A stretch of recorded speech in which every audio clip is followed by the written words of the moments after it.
உத்திரமேரூரில் தாழ்வான பகுதிகளை மழைநீர் சூழ்ந்ததால் மக்கள் வீடுகளை விட்டு வெளியே வர முடியாமல் அவதியடைந்தனர்.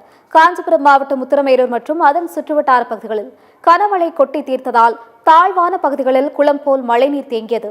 இதனால் விஷ ஜந்துக்களின் நடமாட்டம் அதிகரித்துள்ளதால் மக்கள் அச்சத்துடன் பொழுதை கழித்து வருகின்றனர்.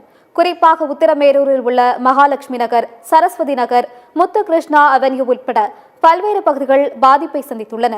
முறையான வடிகால் மற்றும் சாலை வசதி இல்லாததே இதற்கு காரணம் என குற்றம் சாட்டியுள்ள அப்பகுதியினர் இதுகுறித்து பலமுறை புகார் கொடுத்தும் பேரூராட்சி நிர்வாகம் கண்டுகொள்வதில்லை என அதிருப்தி தெரிவித்தனர்.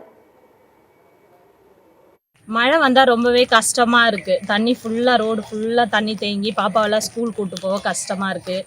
ரோடு வசதி இல்லை. அதுக்கப்புறம் ஏரி தண்ணி ரொம்ப ஃபுல்லாக எங்கள் வீட்டுக்காக தான் வரும். வீடு ஃபுல்லாக தண்ணி வந்துடும். வீட்டு உள்ளே தவிர மற்ற எல்லா இடமே எங்கள் வீடு மட்டும் நடு சென்டராக இருக்கும். ஃபுல்லாக சுற்றி தண்ணி. பேரூராட்சியிலேருந்து எந்த முயற்சியும் எடுக்கலை. வருவாங்க மழை டைம்னால் வந்து பார்ப்பாங்களே கண்டி எந்த ஸ்டெப்போ இன்னி வரைக்கும் எடுக்கலை. ரொம்ப கஷ்டமாக இருக்குது. பேரூராட்சியிலே ஏதாவது ஸ்டெப் எடுத்தால் நல்லாயிருக்கும்.